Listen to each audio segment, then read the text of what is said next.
You know what, Jamie? Let's pop off right now. We got to get started. We gotta go. Let's go. Let's go. Let's get the people in the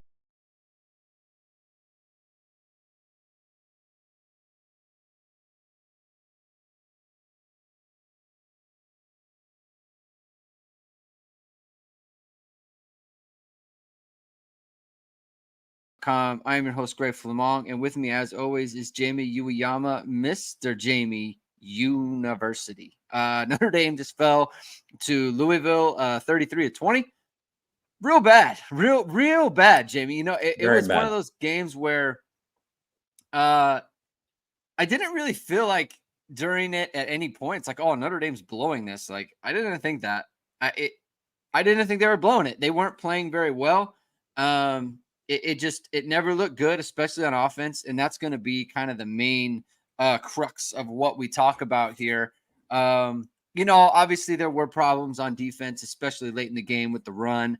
But I think the way that the game went, it's just there's nothing else really to talk about.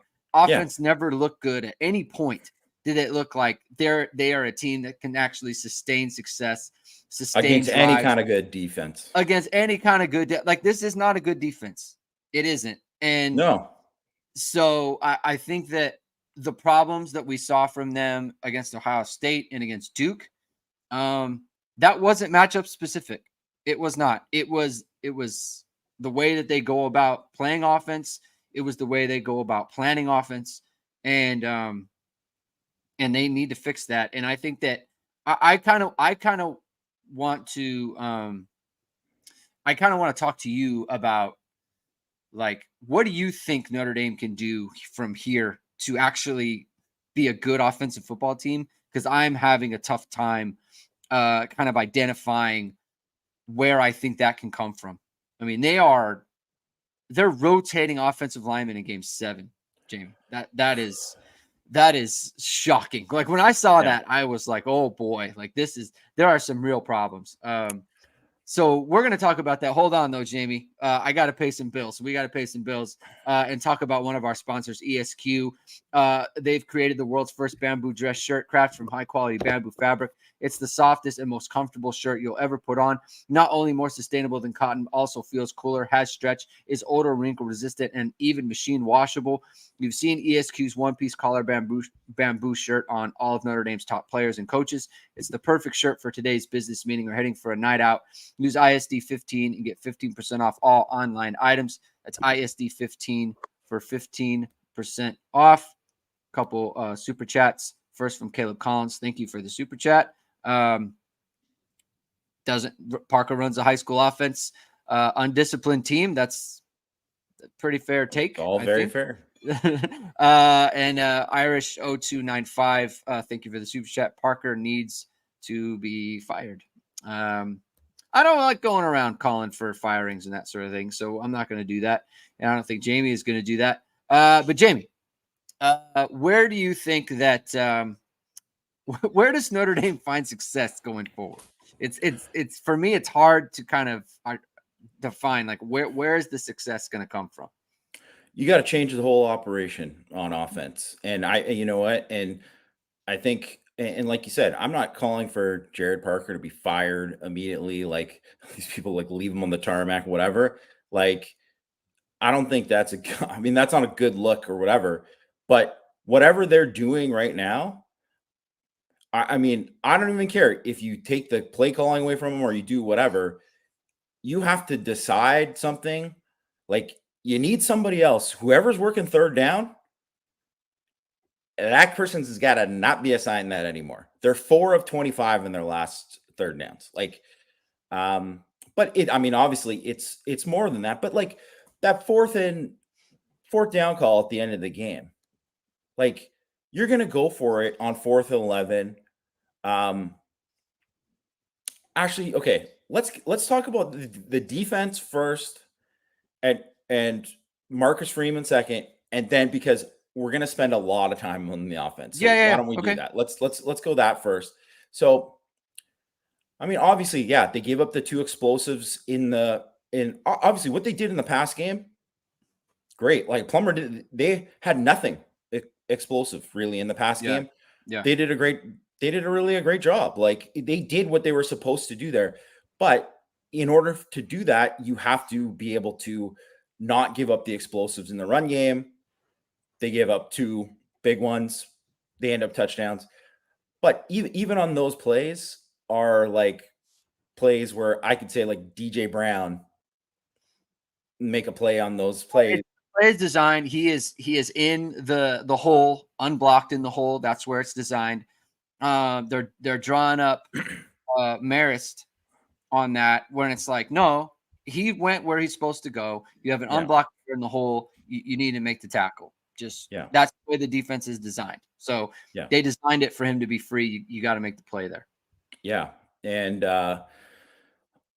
so really like, I mean, it sounds like so simple to just like blame. I don't want to just like finger point just to one guy, but it really on those plays, he's got to make the play. Yeah. And just like how Maris has got to like not grab that guy's face mask when he's going down. Like that's just a completely dumb play where they're getting off the field, right? If they did a great job getting a stop. And really it was just like that was the kind of bad stuff with the defense is like those kind of self-inflicted plays, because I thought scheme-wise it was good. They did a good job. Like, I mean, I'll give all credit to Jeff Brom did a fantastic job, on that opening drive. Like they don't run speed option with Jack Blubber, and they did it. And it's just something that if you haven't seen it, it's like they hadn't prepared for it and they caught him with it. And that got him like 2 nice plays there. Right. So I think that's obviously, something there but then after that, like they had played really, really well for a very long period of time. And there's just a point too, like even in the Duke game, you saw it, the dam's going to break at some point. Like you have to have more help from the offense. And it just, so, I mean, I think no one should point the finger at Al Golden, the defensive staff. I mean, you can look at individual plays and you can say this player here, this player there. I think that's fair to do that, and there's certainly just a bunch of just individual plays where like you're like make this play to this player or whatever. Right. But overall, like the defense played more than well enough for them to win the game. And just so I don't know, what do you have any other thoughts? Well, so Jack Plummer, 17 to 24, 145 yards. That's nothing. That's nothing. Right? Like you're not that is no one's hero, okay? The defense gives up 330 total yards, 5.2 yards a play. That's nothing. Like no. Any Notre Dame going into any game, if you give up those numbers against a team like Louisville, you should be winning the game. Like this is not, this is like real, like this is college football. Like they gave up 185 yards rushing on 40 carries. Like it's 4.6 yards a carry with those explosives. Okay. Yeah. Like the defense is fine. Okay. They're fine. They did things that you cannot do in the context of this game, in that you can't pull the face mask. You just can't. I know he's getting blindside hit. I know that. Yeah. You can't. And it's just a reaction thing, but you can't. You cannot. It cannot happen. Like DJ Brown, you need to tackle him in the hole. You have to. Stuff like that. Like in the context of the game, there are mistakes that you just cannot make.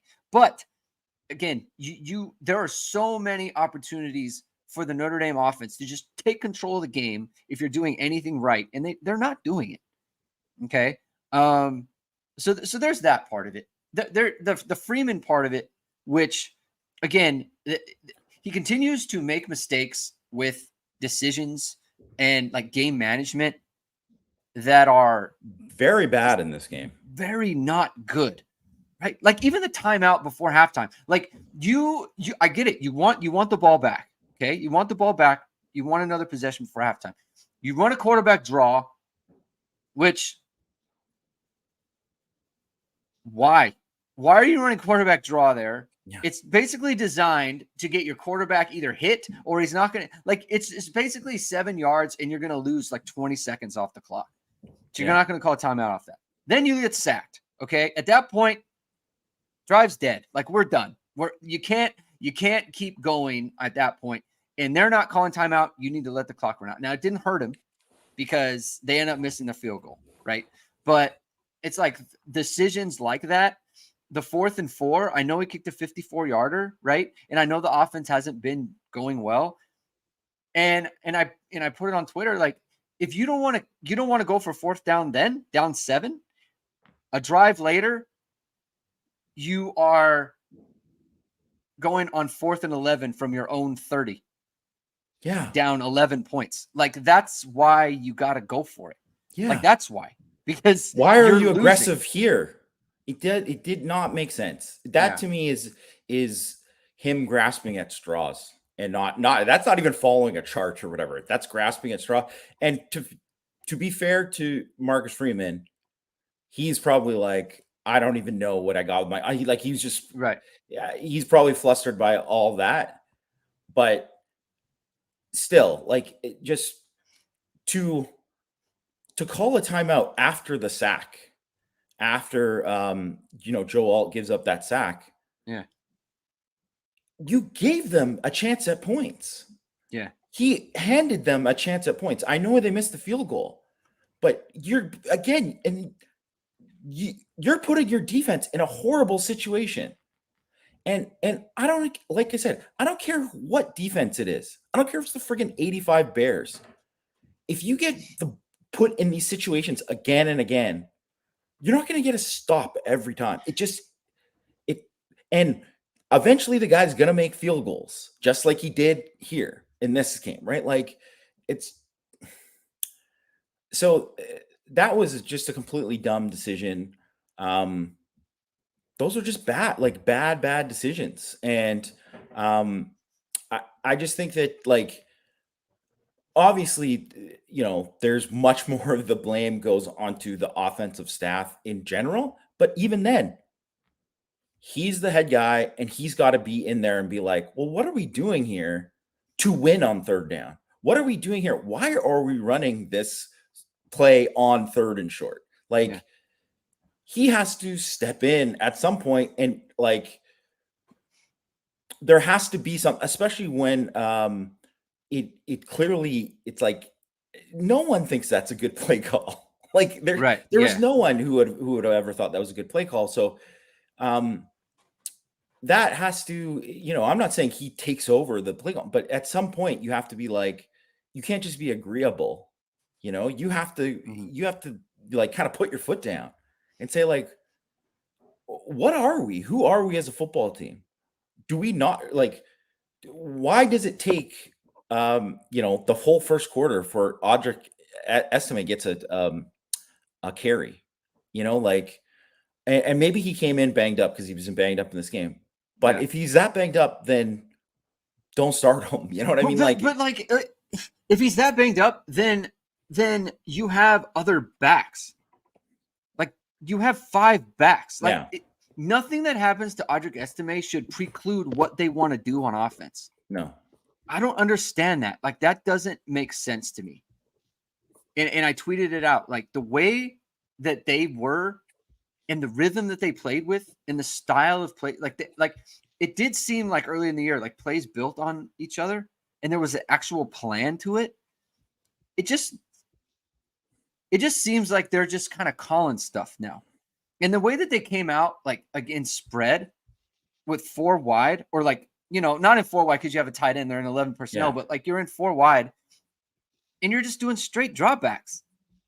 Yeah. Like against this team, like, why? They can't stop the run. Why are you doing that? Especially when you worked the first 4 weeks, like, you were a 12 team, a 13 team, and you don't want to do it against them. So, and it's like that accentuates the best part of their game, which is their pass rush. Yeah. They can't stop up the middle, and you're going to accentuate the pass rush that they have. And just also, too, when you just put yourself that, and that's another reason why you don't go for it on 4th and 11 at that point, too. Yeah. Because you're already in a position. You're in a position right there where if you punt it, you have a chance to get a stop, and the run game could still be somewhat there. Because if you just drop back and pass, what happened at the end of the game was going to happen. Yeah. They have their pass rush. That's their strength of their defense. And obviously they had the one guy who blew out his knee who played the first game this year, who just destroyed. I mean, he beat Fisher for a sack. He destroyed Alt. Like, I mean, that guy turned some heads today for sure. But like, that isn't one of their. He wasn't a starter for them. Like they have dudes who can get after the passer. So, and especially if you put them in a situation like that, they're going to be able to pin their ears back. So that's another reason why you have to think about these kind of things, right? And it was just really just poor, all around there. I think. Sorry. Well, I was gonna say we got to get to some super chats because we have a bunch, so we got to honor that stuff. Ethan Kaufman says the offensive line and wide receivers are the main problems. Can't win in this age college football running the ball and throwing to a tight end. You can, first of all, Georgia does it. They look fine tonight. But you have to take it. Like if you're going to be a running team with a bunch of tight ends and you don't like your wide receivers, then you better be running play action. We've been talking about this for 3 weeks. You cannot just be a straight drop back team if you don't like your wide receivers. And look, it's not even about liking them at this point. Like you've got Jordan Faison out there. He's a walk-on. Like he's a walk-on lacrosse player. Like you need to help out these guys. You need to help out. Like Dan Orlovsky tweeted out. You need to help them with motion. You need to help them with deception, which is play action. You need to get the defense thinking about stopping the run and then throwing the ball. Like they are throwing like to Rico Flores, right? They are throwing him go balls on like one-on-one fades. Yeah. That's not really setting him up for success. It isn't. Yeah. Like that's not like people say, "Oh, take shots." That's not taking shots, really. It's not. You need to. That's not. It's a very low percentage play, right? Like to a freshman, like that sort of thing was great in like 2018 when you had Miles Boykin and Chase Claypool. Yeah, right. Like big guys who are upperclassmen. You don't have that this year, so you need to help them get open. Yeah. You need to build off of the running game that you have. Yeah. There's play another action. question. I'm sorry, but play action in general, what they do on play action is horrendous. Like they haven't schemed anything up on play action outside of literally the tight end thing against NC State all year. Yeah. Xander Cruz, Freeman isn't growing as a coach. I think that's a fair comment. It is, unfortunately, just for the state of the program, but I think it's a fair comment. Also Fire Parker. I'm going to read it because that was part of the super chat. We don't endorse that sort of thing because we don't call for people to be fired, but not doing a great job. Mark Youngman with a question. Is Joe Alt injured? Can't believe how poorly he's look. Is he hurt? I don't know. I mean, he might be. He got thrown to the ground, Jamie. How does that happen? Yeah. I mean, it doesn't happen to him. So I don't know. But I mean, he hasn't, I would say the last 3 weeks. It's funny too, because I saw all of these people tweeting out after the Ohio State game about how like, man, he just solidified. And I was like, I've watched Joe Alt, every start that he's played, and that was not one of his best games. So I don't know, right? Like, and obviously, people have different standards for whatever, or they're just looking at different like tools and all this kind of stuff. But I mean, he's not playing, but also the guys they're playing against are good. So those guys are going to win at some point too. But I just think I mean, he could be injured. But it's clearly like there's way more than just him being injured. I think he's just kind of a stinker game, honestly. Like, I think there's, like you said, there's more going on. It just was a bad performance. Ethan Kaufman says, I blame Swarbrick to putting this 8-week schedule with a trip to Ireland, back-to-back road games with no bye. You know, that's true. I kind of don't want to hear it right now. Just like as a, it's a true thing, but I can't. I personally just can't have it. Like, it doesn't I can't make up for I just the can't. other stuff, right? Yeah, Like, it's that has nothing to do with your plan. It has nothing to do with your process. If you have good process and you are scheming things up and the players aren't performing, that's one thing. I just don't see it. I don't see them performing. I mean, I don't see them having like a good plan. So that's kind of where I'm at with that. CFB Hertz, thank you for the super chat. Big picture. Is this team better than last year? If not, then what are we doing? I mean, they are better than last year. I think they're 100% better defensively. They're better than they're way better 100%. Defensively. They're way better defensively. They had performed better at the beginning of the season, better than they had earlier. But I mean, this is what is really perplexing about all this with Parker is that NC State game, they did come out with solutions in that game. And they had, and you saw there was just like little things each week where they were doing wrinkles. And I was like, okay, this is like something building. And you just haven't seen it since. You haven't seen it since. So that is extremely concerning. Like, that is extremely concerning. And that's why the offense hasn't gotten better since that time. That's why. Like, it's the main thing. It's like, well, I mean, obviously injuries have played a part too, right? Some guys are hurt or whatever, but there's just, and there's other stuff going on. Like, okay, maybe we'll transition it into the offensive line now, and the decision to play, Shrouth and Christophic. Game. I don't have a problem with deciding to play these guys in this game, but play them, and that's them. Give them a chance, and that's that. And from the get-go, putting them in like those situations in this environment is setting up those guys to fail. That is horrible coaching by Joe Rudolph, Jared Parker, Marcus Freeman, everybody. That is setting those guys up to fail. It's not good. Who was it that played? Was it Shrouth who played left and right guard? He played left and right. That's, again, that's incredible. Like, that is wild. That is wild. Never seen that. Like, that is not so. I mean, that was, to me, that was like full on. This is like no way Notre Dame is winning this game when that is going on. Like, that was a huge red flag, beyond any red flag I can think of. That is, it's honestly like red flaggy to me that Marcus Freeman signed off on that.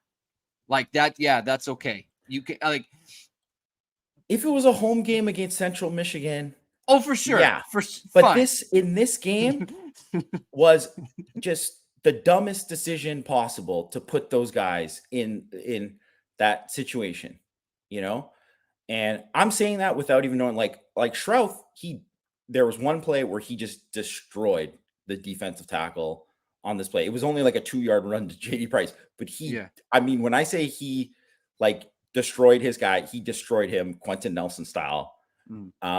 But I mean, he gave up the sack when he just got straight bullied, and then they gave up a gap pressure there too, which I'm gonna guess was Christophic. Like, it was not good, right? So that decision there was bad. This is the thing too, like, what are you doing in terms of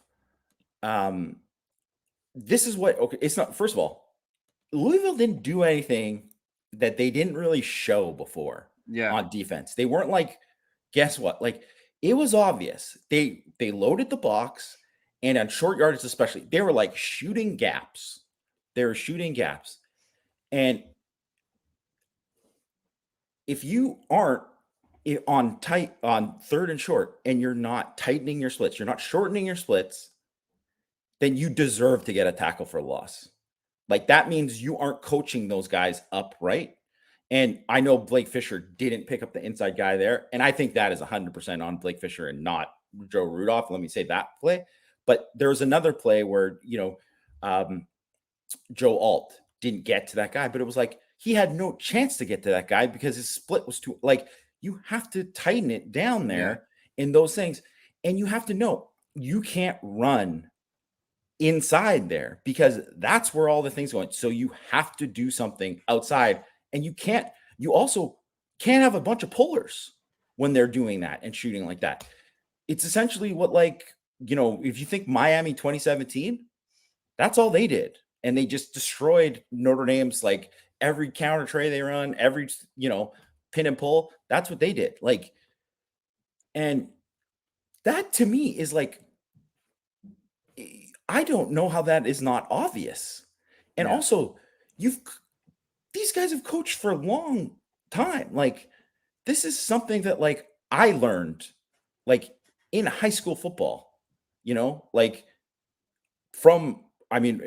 enough, my dad coached O-line too, right? But, like, it was like, this is something we did, like, every game was like, they're doing this that we didn't expect, and you make adjustments to it.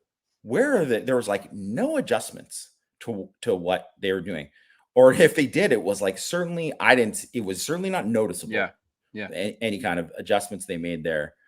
And when you can't do that, the running game just has no chance then. The running game just had no chance. And really, like, even if you think about it, like, other than, like, Jeremiah Love just, like, running hard and, like, hitting it, like, the running game was horrible. It did not look good. Even Estime didn't look that good. No. Maybe he must have been nursing something, but Jeremiah Love looked great. I could pull up his stats right now. Let's see, offense. Jeremiah Love, 5 carries, 37 yards, 7.4 carry. Over a number of carries, that's obviously going to be a really good day. You're averaging 7.4 carry. Ethan Kaufman says on Super Chat, thank you very much. It's ridiculous people calling for Freeman's job. Kelly had plenty of 8-win seasons plus a 4-win year. Freeman didn't call a quarterback draw, not on him. I think during every single one of Kelly's 8-win seasons or whatever it might be, we did not have a show then. People would have been like, you're doing a bad job. Who said that Brian Kelly was doing great in 2011 or 2013 or 2014? After nobody does. USF or what? Right. Whatever. Yeah, exactly. Like, he got a ton of heat for that. So I'm not like sitting here calling for his job or anything. No, I'm saying this is a bad job. You're doing a bad job. So that's what I'm just kind of saying. What that is. Thank you for the super chat, Erod. Yeah. Go ahead. The other thing is that I'm not saying that, you have to kind of, everyone's going to have, like, bad weeks or this was bad or whatever. The key is that you do something about it. So, I just read briefly his quotes after the game. Like, they have to look at their whole operation because the team wasn't prepared. That's the right thing to say, but it's like, if they don't do it, then it doesn't matter, right? So that has to happen. But then it also has to be like, you have to work. Everyone gets along on the staff, and that's great. Like, they had the great feel-good moment at the end of the thing, and you could tell, like, the staff likes each other. That's awesome. Like, no one doesn't like that. That's feel-good vibes, great. But in the end, you're getting paid a lot of money to coach and do well at this level. And if you're not coaching at a high level, there's going to be, like, you have to look at whether or not those people are around. That's just how it is. And like I said, I'm not calling for anyone to get fired, but if you look at, say, like, Jimmy Lake hiring John Donovan, that was ultimately one of the main things that led to it going terribly for him, where it looked like it was a home run hire. Yeah. So whatever happens with Marcus Freeman, the rest of the way. I mean, also, let's not act like this was a horrible game.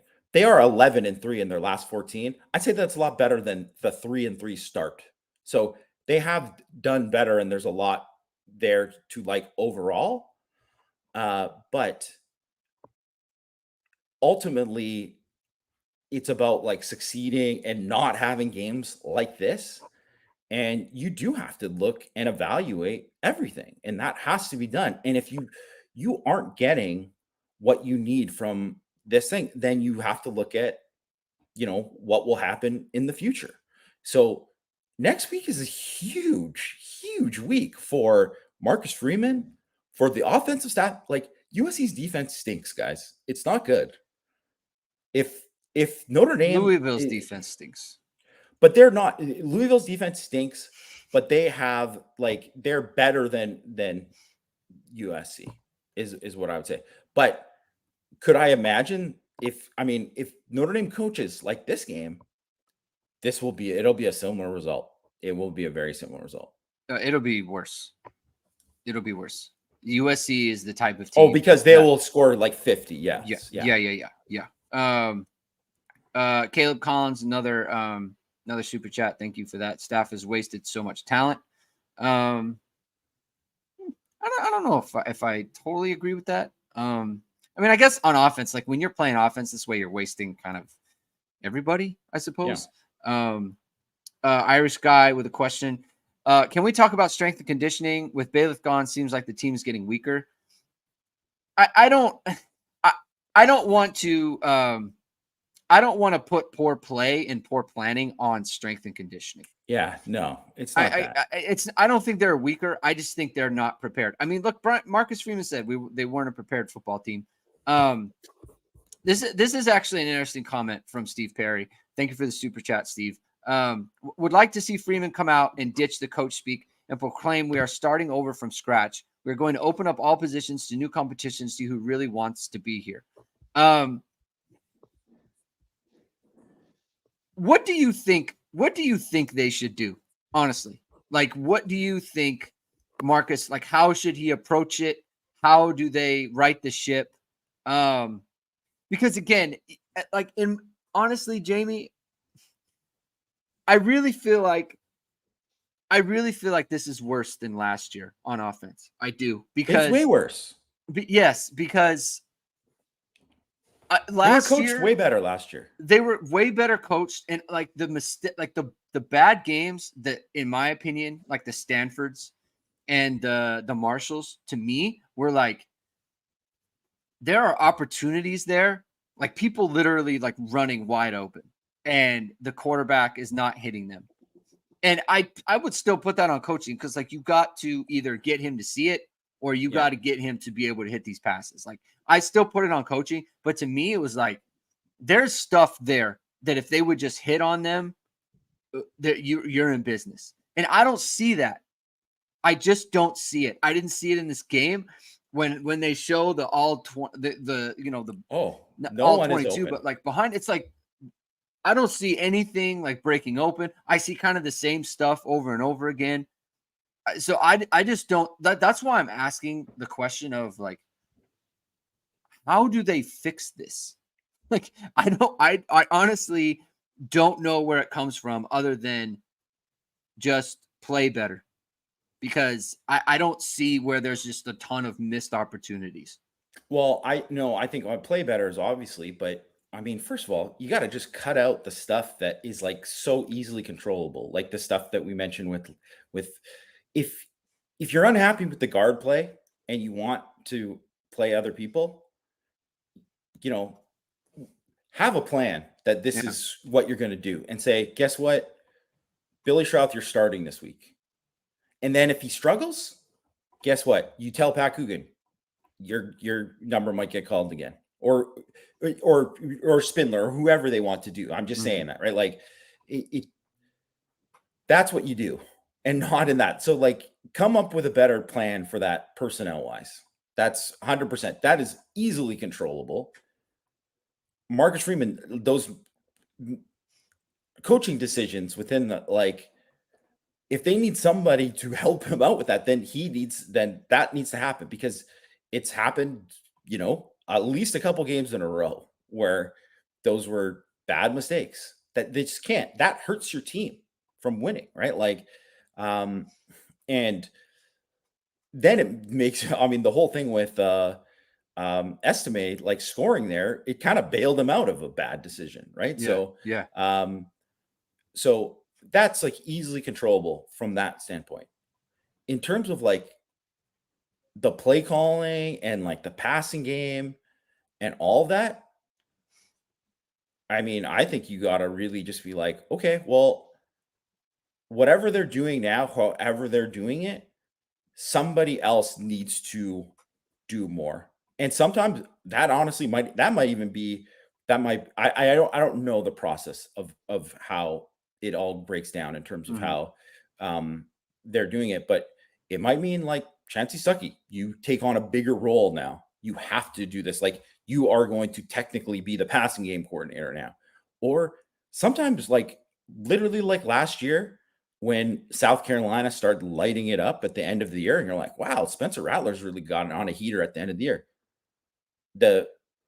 There's a GA that like took over a lot of the game planning, and that was something that helped spark them.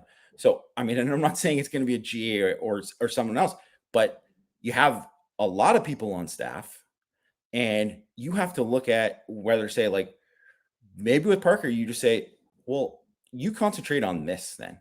And so this is what you're going to do here, or you got to do more of this. It's the entire operation. And I think Marcus Freeman said about that too. They have to look at the entire operation there, because what they're doing on offense, it's a bad operation. Yeah. It's confirmed.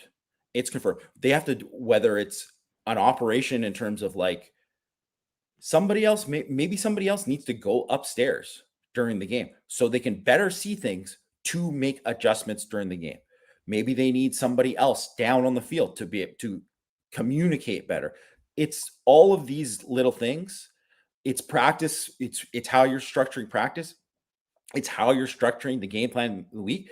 Because I don't see anything with the defense in terms of how they prepare and what they did. Like their operation seems to be really good.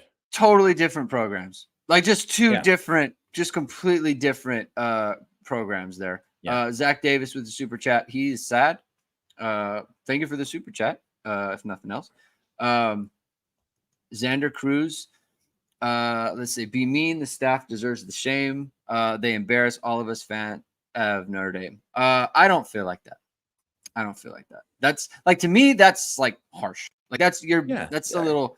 Come on, we're being critical. We're being critical, but they're calling football plays. They're not embarrassing the program. That's We're just watching. We're not involved in that. We don't need to feel shame for that. Caleb Collins says, never thought I would say this, but I miss Tommy Rees.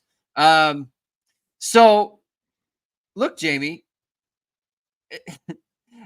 I got a lot of flack for this last year, but I thought Tommy Rees called good games, and I thought he had good plans. He just couldn't get his players to execute the way that he needed the game executed. That is not the problem. It's Notre Dame is having different problems right now. Yeah. And that is things like, okay, when has Jeremiah Love touched the ball twice in a row? I mean, he might have at some point, but they're not whatever. There doesn't. He definitely didn't tonight. He definitely didn't tonight. Like there was one play, they went down 24-13. They give him the ball, he runs for 11 yards. You take him out of the game.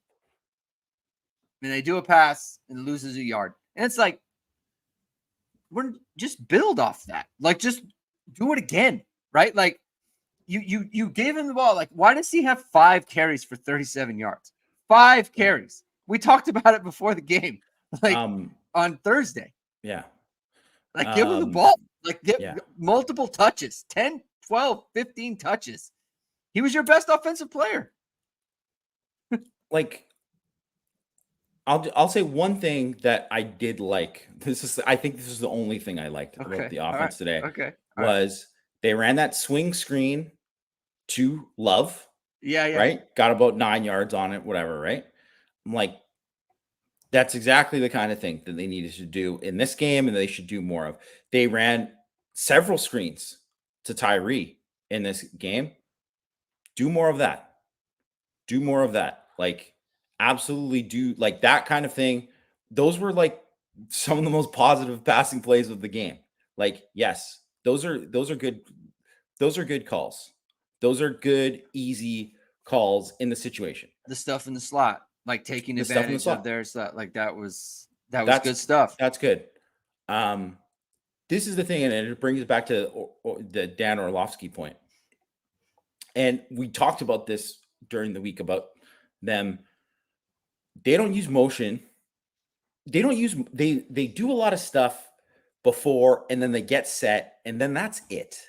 They don't do a ton of motion in order to identify stuff to make it easier for the quarterback. They're not doing enough of that. And maybe that is something there that comes from not having a quarterback being a coach, being Yeah. the coordinator, because everyone talked about the advantage of it. And it's like, oh, Yeah. Yeah. well, Yeah. so yeah, that's another, like, is Gino Gaduli called plays last year? Like, does he need to get more involved with this? I'd say probably right now, yes. And in some capacity, that needs to happen. And I think that, like, there's just a lot of plays, and this is the one thing too that Tommy Reese did he did actually a great job of this, specifically with Drew Pine, because Drew Pine wasn't a guy who was going to sit back, go through get to his third progression, Mm-hmm. and then deliver the ball on the money. Like, that Yeah. wasn't going to happen with him. So you had to make things easier for him, and that's why there were like plays where they'd have like a 4th and 2. Chris Tyree runs in motion or motions out. You see him out of the backfield. You see linebacker goes to him. It's man. As soon as you see that, he goes into motion, goes into the flat, Slips him beats the out. guy to Yeah. the yes. And it's like, if it wasn't, then it's like, that if it's either going to be man or zone, it's going to be something. Like that 4th down, there was just no winning on, like, so it's man to man, but these guys are supposed to win on just like just running like curls. Yeah. Like, what? You're not helping any of those. Like, that isn't helping at all. Like, You're not helping there's your receivers. You're not making the defense pay for what play they're running, right? You're just basically saying these receivers that we don't think are that good, you win one-on-one. And that's how we're going to convert this 4th down. Like, you're not and putting you're not even anyone in their saying like position. run a one-on-one. You're Right, just saying right. like literally like, we're going to throw it to you. It's going to be super tight coverage. You need to catch the ball with this guy all over you. Like, even with the stuff with like Mitchell Evans, to put him in one-on-one stuff too, and that's tough for him too. Like, you're asking a lot, too much of those Yeah. guys, right? And unless you just have a guy who's just, like we said, the Claypool in 2019, one of those guys that you can do. If you don't have that guy, you can't run what they're running. Like, you just can't. No. It just doesn't accentuate any of their strengths. It doesn't. Like, it just, because you're just having them run and turn around, right? Like, even Rico Flores and Jaden Greathouse, like, they're great route runners. Well, not when they're running that. Like, that No, doesn't that's take a not great gonna. route runner to Yeah, do that. And not just that, but it takes like really good timing with Hartman. It just it makes it the degree of difficulty is so much higher than it needs to be. And yeah, my concern with like the motion stuff is like Tommy Reese sends someone in motion and brings them back for an exact purpose. Like, I yeah. know, oh, I get this is what I'm going to do, and this is what I'm going to do out of it. To me, Parker doesn't do it because I don't know that he knows what to do with it once he sees it. You know what I mean? Like, Yeah. like Reese can be like, oh, okay, they're in man. I have a perfect man beater for this. I'm just switch it right now. I don't know that Parker has that. It's like, why send him in motion? I don't know what to do with it, right? I want to keep it simple. I have my play. I'm going to run my play, right? And that's why you see Notre Dame running man beaters against zone and zone beaters against man. It happens. Yeah. It happens all the And time. it happens on like 3rd and 4th down. And that's why they're 4 of 25 in their last 25. Like, I don't care. It's impossible to win. It's impossible to win if you do that. Like, even if they were running the ball, great. Eventually you're going to have to convert 3rd down. Yeah. And they just, I mean, they're not even close. CFB Hurts with a super chat. Thank you for this. The defense and offense are 2 different teams. That was what I said. Is Marcus Freeman being a defense? Is that Marcus Freeman being a defensive coach? Does he need an OC who can run the ship on offense? Isn't that what Parker's supposed to be? I don't. Yeah, that's kind of what Parker's supposed to be, and it's what the staff is supposed to be. But also, too, like, it's just, you can be a coach. He's not calling the defense. Like, it's Al Golden's defense. I'm not to say that he's not involved in that, but he's supposed to be in a position where he can be like, this area needs me more, so I'm going to do this. Or, I mean, not to get on the special teams too, to kind of add to it, but like, it's Notre Dame special teams. It's not good right now. It's not good. I mean, obviously Schrader, great that he made those big kicks. Nice to see him maybe get on a roll here. But they're losing the field position battle in a big way. And they dominated the field position battle last year. Like, if they didn't dominate the field position battle last year, there's zero chance they go 9-4, right? Just based on everything that the other limitations. And the thing is, if they were like just even average on the field position battle, like just kind of like even, it was going even, that would be fine. But they've been losing it. And like, I mean, obviously it's a small thing in the whatever, but McPherson didn't have his good game. He did not punt very well in this game. And there was just, like, it was just, that just compounds everything else. Tyree's not comfortable catching punts either. He's losing yards a lot. Yeah. A little too often there. I mean, tough game for Tyree. Like, the slot fade. Like, you gotta make the play, man. Like, you gotta make the play. It's not a perfect throw. You gotta make the play. But it's there. You gotta make it. Yeah, you gotta make the play. Kirk D.A. Anderson Fitness says NC State defense showed the way to stop our offense, bring the house, and stop the run because our receivers can't win against man-to-man coverage. So, like, I don't think the teams are like really bringing the house. That's the thing. I think that they're fine to, like, okay, what the first interception that Hartman threw, that was an insane decision. Yeah. That's another thing. He can't do that. That was a Wake Forest decision. Jamie, I don't think that Flores knew the ball was coming. No one, that's an RPO, right? So they're doing run action up front. Estime thinks he's getting it. The line is Hold on just one sec, Kit. Okay.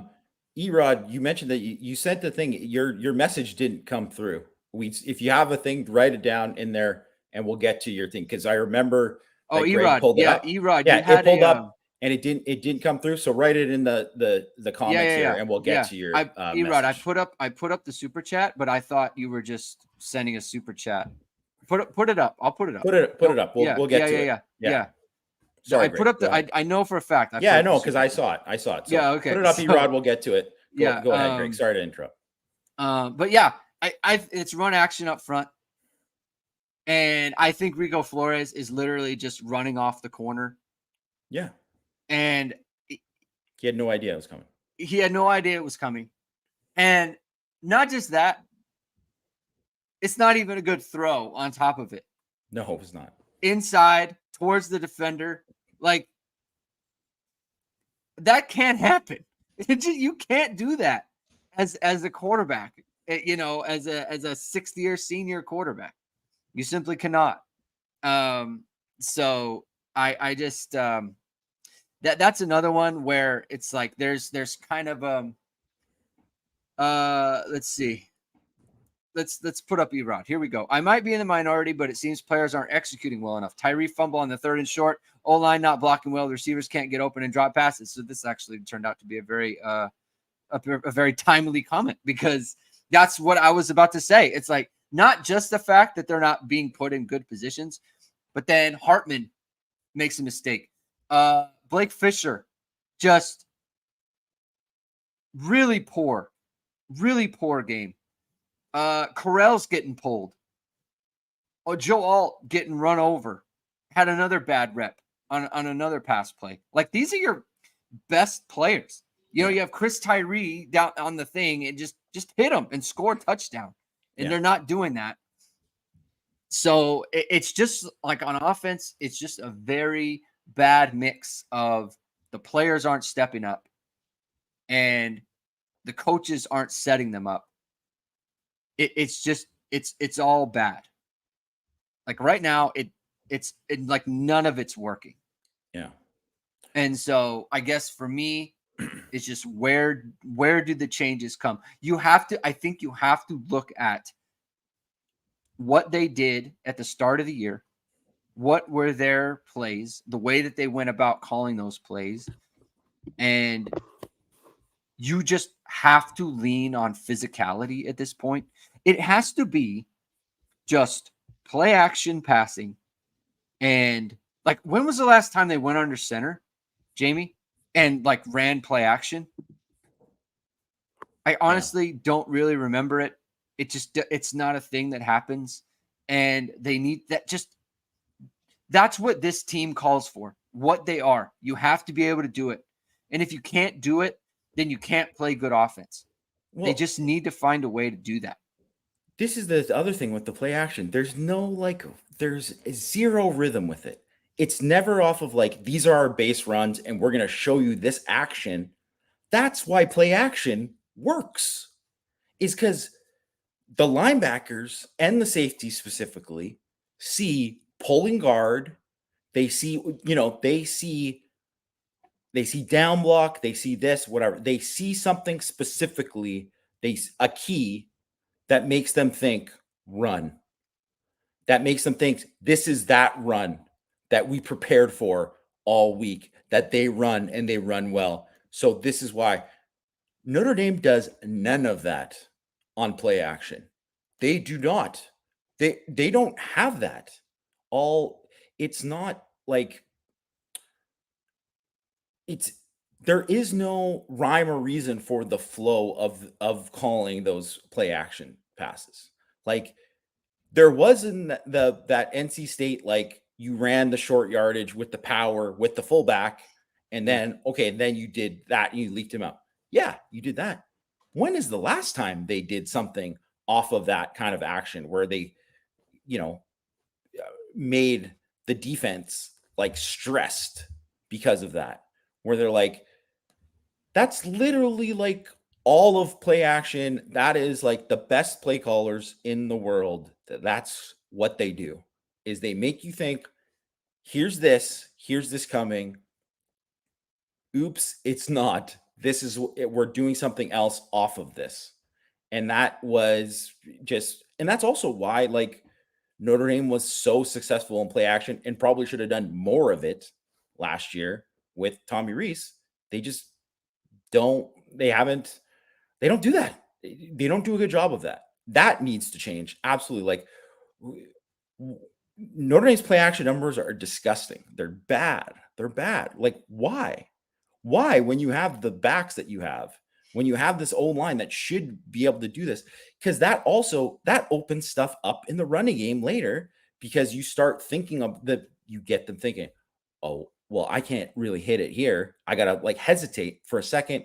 And then all of a sudden that run that was a 3-yard run becomes a 9-yard run, or becomes a 20-yard run because they're hesitating because of what you did before. That's the game. That is literally, that's offense, that's defense. Even as a defensive lineman, you see a look. As soon as I get a certain look from it, and I'm like, and I know that's coming, that's all I'm thinking. I'm like, I got to stop this. And because it's just a reaction game where you're doing it, it's instinctual. And then all of a sudden they hit you with something else off of it. And you're like, well, now I can't, maybe I can't crash this down. Right. Maybe when they're doing down block, maybe they're going to run boot here. That's the game. And they do a poor job of it on offense. Taylor Pelfrey, this is a good comment. Like, your play action has to look like Right your there. running game. Right and there. Their play action looks completely different than the way that they run the ball. It's like, I know I've said like play action, like on any down, on any point is like successful because statistics show that, but the way they do it, it's like, it doesn't look like they're trying to run the ball at all. It's completely just token, and it's so just easy to identify. I swear, I watched Notre Dame play offense, and I think, God, I'd love to play this offense as a defender, because like, it's so simple, right? Like, it's just so easy to see like what they're trying to do, like just watching. I know when they want to pass, and I know when they want to run. Yeah. And so it's just like, you never want to be playing offense that way. Even if they look at something, I've never, like, it's so lackadaisical the way they run play action, just everything about it. Like, it's just, it's very unserious is how it looks. It looks unserious. CFP Hertz, thank you for the super chat. Last 2 OC hires were in-house. We mocked Clemson for that. Now here we are. I mean, fair point on that. I mean, this was the fear, right? When they went with Jared Parker, this was the fear. And it just didn't, those fears have come to fruition, in my opinion. Yeah. That's what it looks like. Erod with super chat. Thanks for getting to my super chat. Sorry to be a pain. Calm down, everyone. The future is bright. First of all, you're not being a pain. If you meant to ask a question, you sent a super chat. Listen, if you sent a super chat and it didn't come through, you paid. So sure, let us know. Like, no problem. I will always do that. We will always come back to it, and we will always honor that. So no worries on that. As far as calming down, to me, it's not that I'm not calm. I'm totally calm, dude. It's not that I'm not calm. It's that what I've watched the last 3 weeks are just not reassuring, especially from the offense, and so that's where it is. And it's just like I said, I don't know. I don't have reason to believe. There's no evidence that I've seen that says, oh yeah, they'll definitely like figure this out. They're definitely going to get the ship righted. You can hope it, right? But like, this was the game where you thought, okay, you played 2 tough defenses. You had a poor game against Duke on the road. We get it. You're playing a worse defense now, and it's kind of a bounce back game. And like, I don't think, like, people call it a trap game or whatever. Like, this wasn't a trap. This was bad. It was just bad play, bad plan, bad everything. And it looked exactly like it did the previous 2 weeks. So to me, it's not even that it was like a trap game or it was just bad. It was bad what we've seen before. And I think it's a total cop out to be like, wow, they were really worn down from that, because if that was the case and they played a good game and they just, like, oh man, they were running on fumes, fair enough. Then you'd be like, okay, blame it on that. Yeah. But that wasn't why. They lost like they did. That wasn't it. So, and even I know, like, whatever, the announcers, they have to talk about like, oh, the college football playoff, right? But I definitely didn't think that, like, I was not thinking college football playoff for Notre Dame unless like this game looked like it was supposed to, and then they beat USC. Then I think people could start thinking about it. And it was totally like premature to even think about it before that. And now it's just like obviously that's just kind of where they're at. But I don't know. I guess my last thought that I'll say is this: is that I just really think that I don't. This isn't the most talented offense, Right. obviously. We've talked about their limitations. So it wasn't like Jared Parker was handed the keys to a Ferrari, right? So that's fair to say that, I think.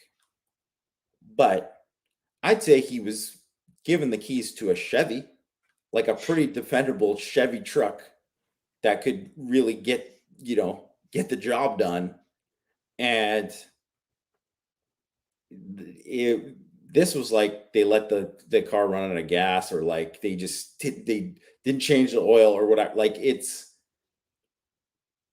not they're not doing justice to the talent on the team. They can be better. They can absolutely be better. And it falls on coaching. It falls on coaching. It falls on Parker, Freeman, Rudolph, the entire staff there. You got to make lemonade. Yeah. And I think, like my, I guess, closing thing is like last week I was pretty blunt about the fact that this offense, in my opinion, is just whatever we thought it could be. It's not going to be that. Right. I said it on Tuesday. I said it on Thursday. It's just not going to be what we want. And that's okay. Right. And that's why I predicted 31-13. That's okay if it's not that. I just thought you can lean on a team like Louisville. You can lean on them and you can beat them up. And you can make them play on the back foot that way. And that's what I just assumed Notre Dame would do that, right? It just makes the most sense. It made sense to do that. And they just didn't. And so the frustrating thing is I think we're going to sit here and we talk about what they can do. We've talked about those things before. They didn't do them. I don't know. I'm stunned at the way that they approached this game, the way they tried to play on offense. I don't know. The defense deserved better as well. And so, like Marcus Freeman said, they got to figure it out. They got to go back to the drawing board and to figure some things out. And they need to get just a total reevaluation of their entire process. And so we're going to see what that looks like. And look, Jamie and I, before the show, we were like 30 minutes, like 20-minute show. Like, let's just in and out. It's what can you say? But I think it was a good conversation. Like, I really do. I think it was a good conversation about what the problems are, about what we're seeing, what we think needs to happen, whether we think, honest about whether we think it will happen. And we're going to stick with it. We're going to stick with it, Jamie. We're not going to do the fair weather thing. We're going to stick with it. We're going to give analysis no matter what. I will stick with it for everyone tomorrow. I'm going to be on the morning after recap, 9:30 Eastern, 6:30 a.m. Pacific. And we're going to talk about it. We're going to talk about it, guys, and we're going to go over everything. So that'll be it for the show. Thank you, everyone, for tuning in. If you like what you heard, please hit the like button. Please hit subscribe. Please hit the notification bell so you know we're going live. I'll be live again tomorrow morning at 9:30. We'll talk about the game again. Once everyone sleeps on it. Have a good rest of your weekend. Is USC losing, Jamie? They might be losing. I thought I saw some people saying it, but they were down 17-0. They'll probably win 38-17 or something yeah, like or that. something like Oh, that. it's 17-14 at halftime. So it's obviously they're coming back. I don't know. They'll probably pull it out. So, all right, everyone, have a good rest of your weekend. We'll be back on Tuesday, and I'll be back tomorrow morning. Keep hitting and hustling, everybody.